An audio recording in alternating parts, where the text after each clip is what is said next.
کلام مجید فرقان حمید سے جو پاکیزہ کلمات تلاوت کیے ہیں، کریم پروردگار ارشاد فرما رہا ہے، ان اللہ غفور الرحیم، کہ بے شک میں جو تمہارا رب ہوں معاف بھی کرنے والا ہوں اور بہت زیادہ تم پہ مہربان بھی ہوں۔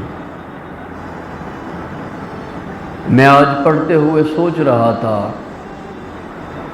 والدین کو اپنی اولاد سے بڑی محبت ہے، پھر اس اولاد سے اس کے جو رشتہ دار ہیں، چاچے ہیں، مامے ہیں، تائے ہیں، بہن بھائی ہیں، سب کو وہ اولاد بڑی عزیز ہوتی ہے۔ لیکن اگر اولاد نافرمان ہو جائے، تابع دار نہ ہو، والدین کا کہنا نہ مانے، تو پھر ایک وہ بھی وقت آتا ہے کہ وہی باپ جس نے اسے بڑے ناز سے پالا ہوتا ہے، اس کے بڑے نخرے اٹھائے ہوتے ہیں،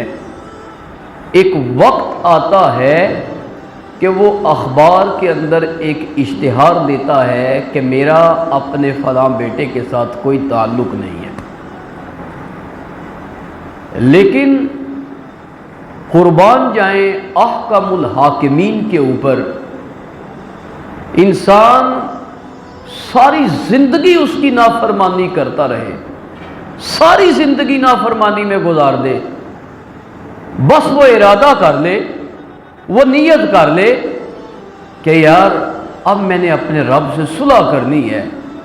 میں نے اس کی فرما برداری میں اب جو زندگی رہ گئی ہے وہ گزارنی ہے، تو وہ سارے کے سارے پچھلے بھول جاتا ہے،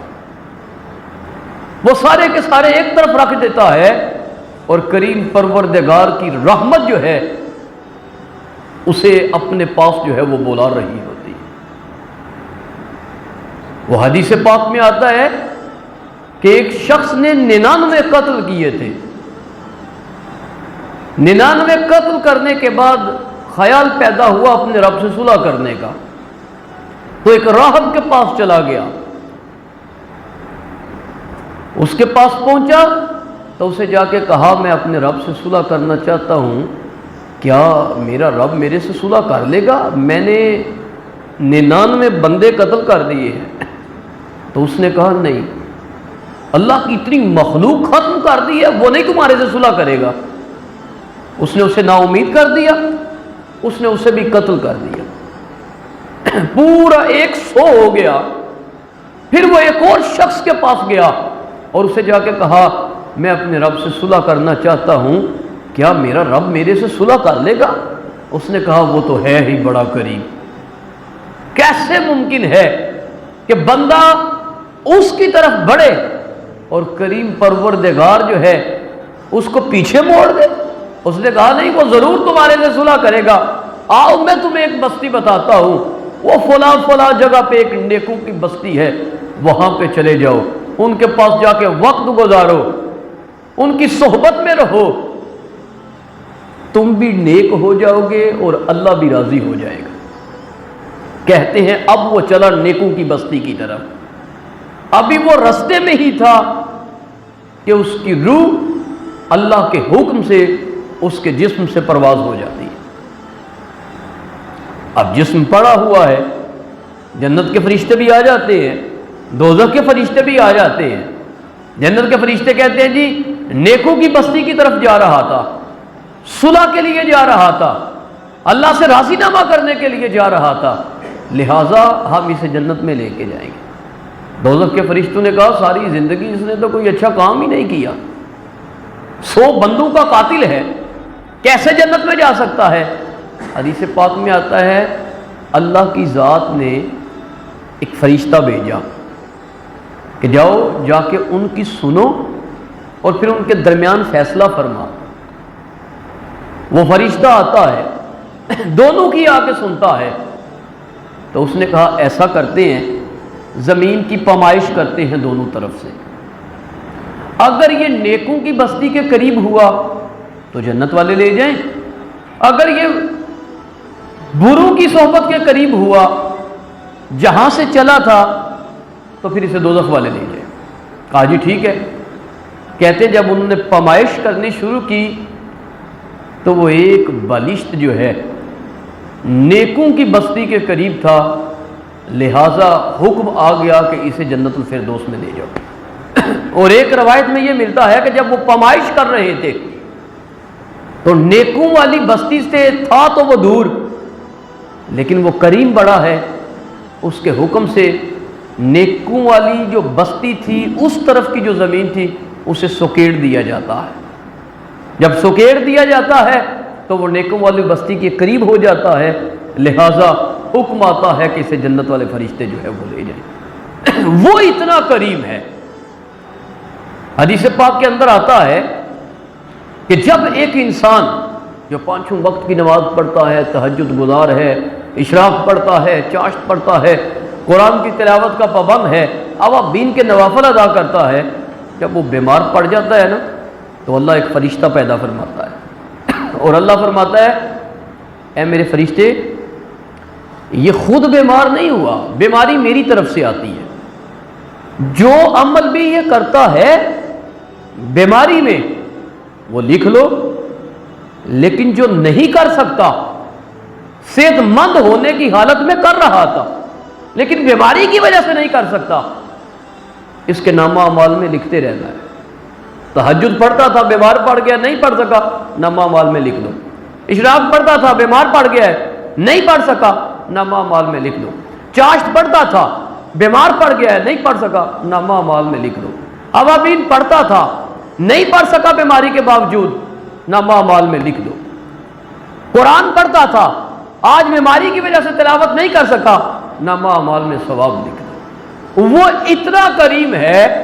کہ حدیث پاک میں آتا ہے جب بندہ بیمار ہوتا ہے تو اللہ ملائکہ سے فرماتا ہے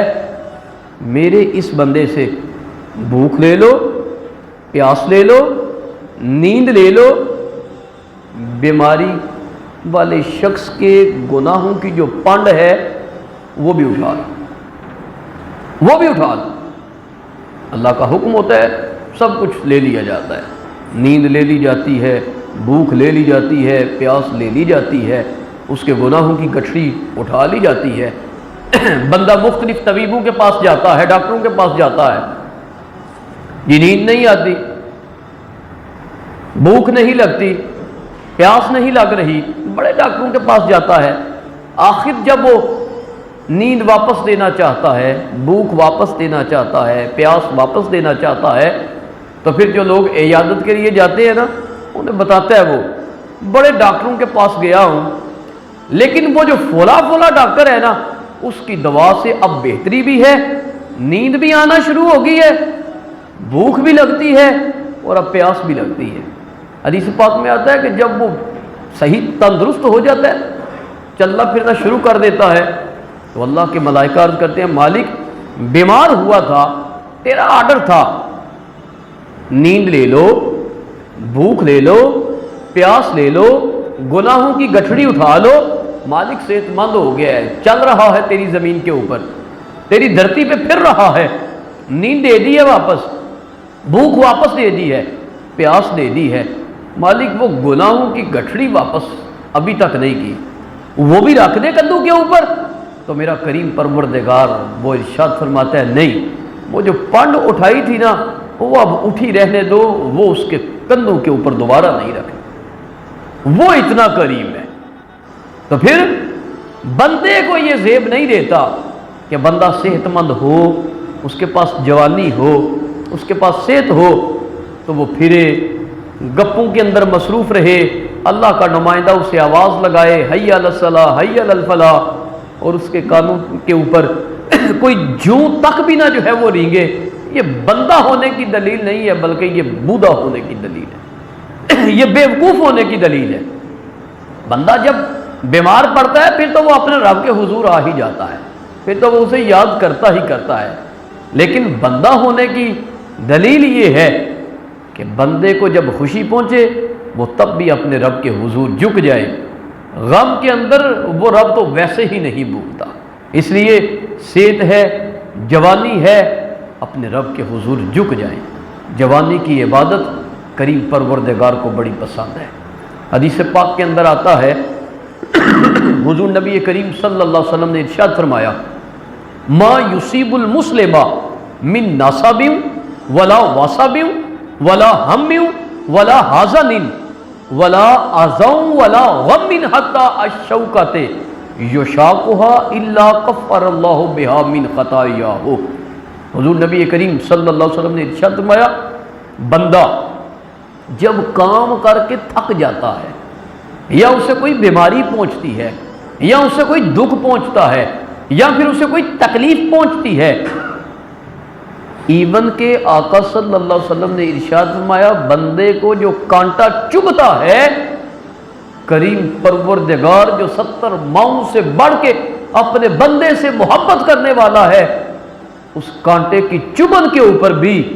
رب ودود اپنے بندے کے گناہوں کو معاف فرما دیتا ہے۔ یہ کتنی محبت کرتا ہے وہ رب۔ کام میں اور آپ کر رہے ہیں اپنی بیوی اور اپنے بچوں کا پیٹ بھرنے کے لیے، رزق حلال کما رہے ہیں،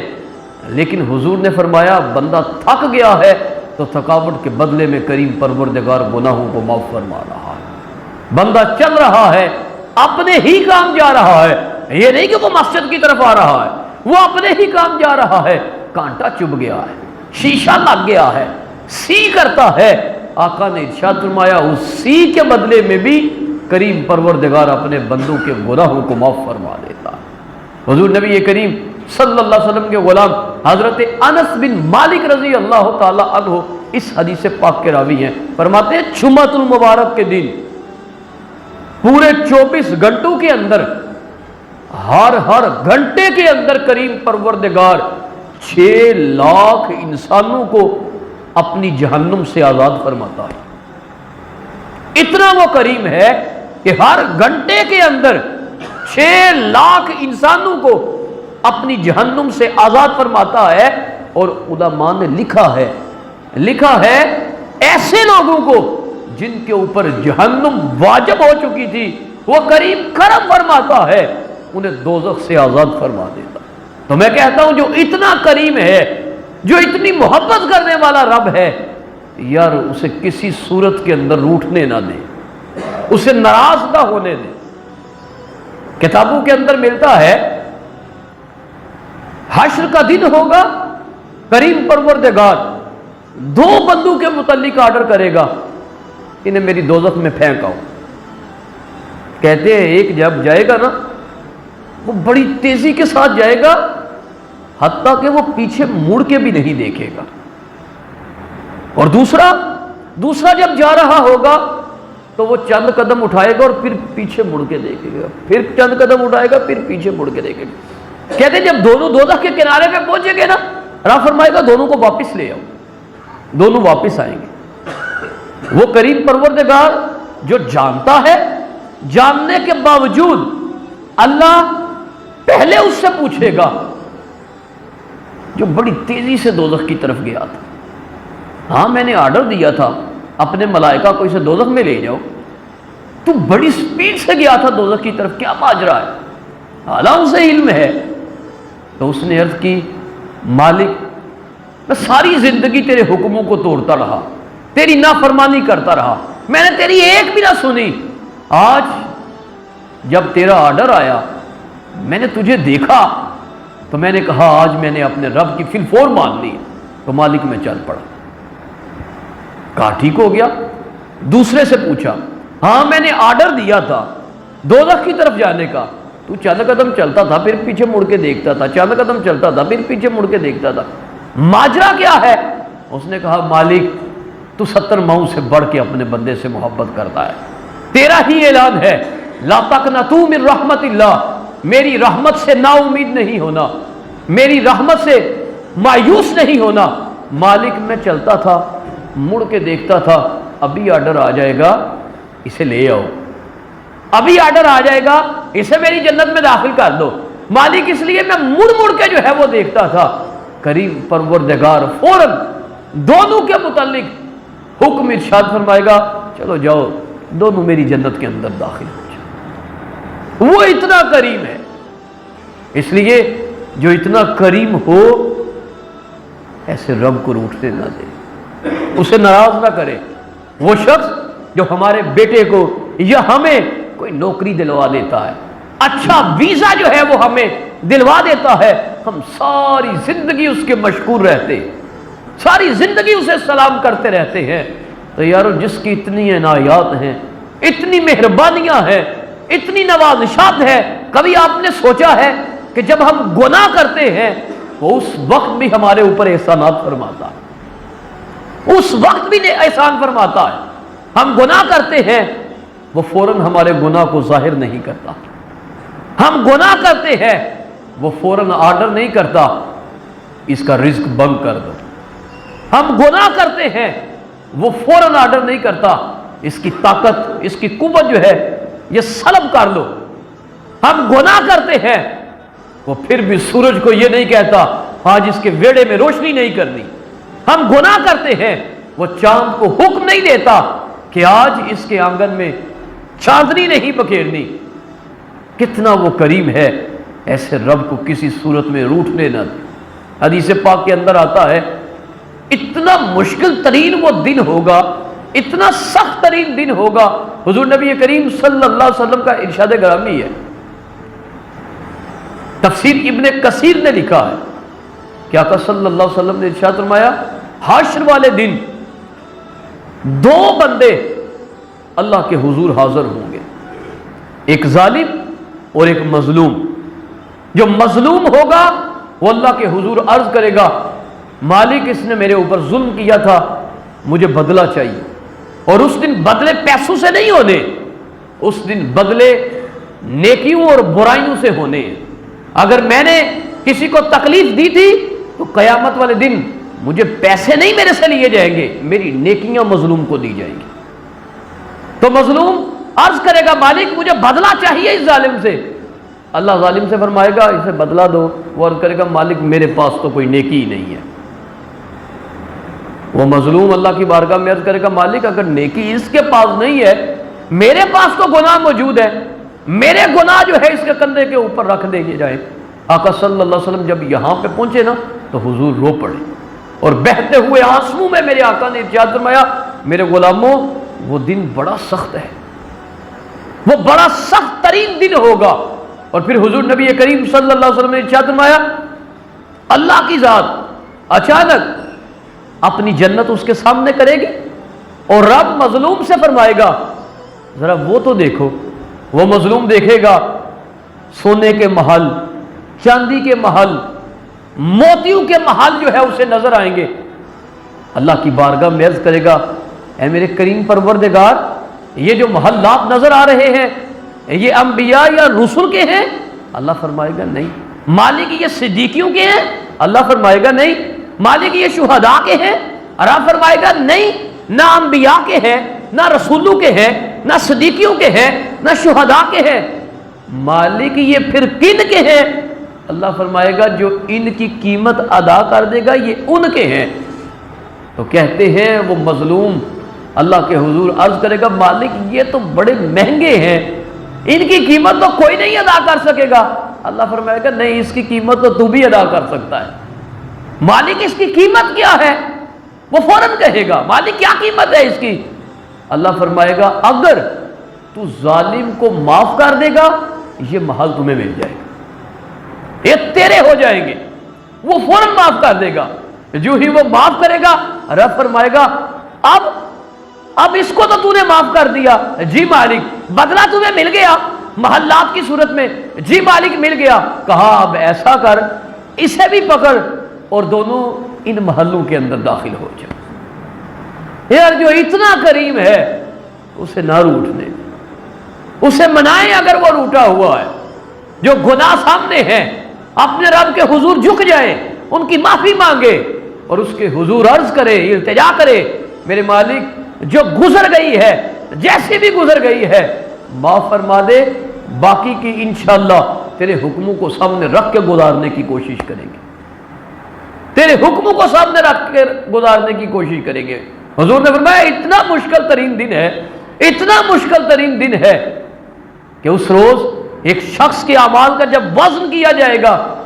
تو کہتے ہیں صرف جنت میں جانے کے لیے اسے ایک نیکی کی ضرورت ہوگی، فقط ایک نیکی کی، اور اللہ فرمائے گا جاؤ لے کے آؤ کسی سے، لے آؤ ایک نیکی کسی سے تو میری جنت میں داخل ہو جاؤ، وگرنہ جہنم تمہاری منتظر ہے۔ تو کہتے ہیں والدین سے بڑھ کے تو کوئی رشتہ نہیں۔ آج والدین اپنی اولاد کے لیے کیا کچھ نہیں کرتے، ان کی آرزویں پوری کرنے کے لیے کیا کیا جتن نہیں کرنے پڑتے انہیں، لیکن کہتے ہیں اس روز وہ جائے گا اپنے والدین کے پاس فقط ایک نیکی کے لیے، لیکن والدین سے ملے گی نہیں۔ اتنا سخت دن ہوگا، ماں کو اپنی جان کے لالے پڑے ہوں گے، باپ کو اپنی جان کی فکر پڑی ہوگی، ایک نیکی نہیں ملے گی اسے۔ کہتے ہیں پھر وہ گھوم رہا ہوگا تو اسے ایک شخص ملے گا، وہ اس سے پوچھے گا کیوں مارے مارے پھر رہے ہو؟ وہ عرض کرے گا یار مجھے صرف ایک نیکی چاہیے جنت میں داخل ہونے کے لیے۔ پھر وہ پوچھے گا تم کیوں گھوم رہے ہو؟ اس نے کہا یار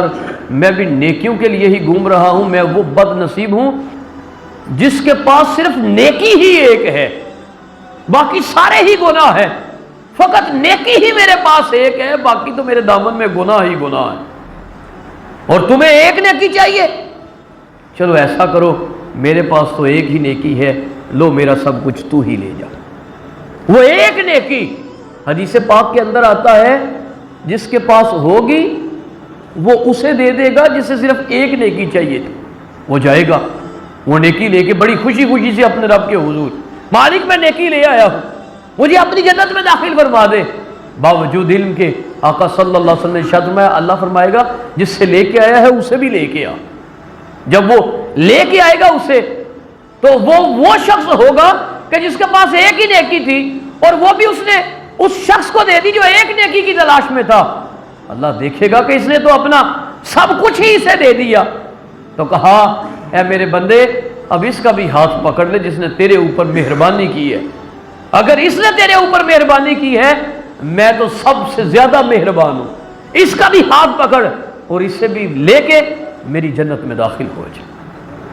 تو اس لیے صاحبوں، دوستوں، نوجوانوں، بچوں، اپنے رب کو کوشش کریں یار اسے روٹھنے نہ دیں، اسے روٹھنے نہ دیں، اور یہ یاد رکھیں اگر اللہ کی ذات نے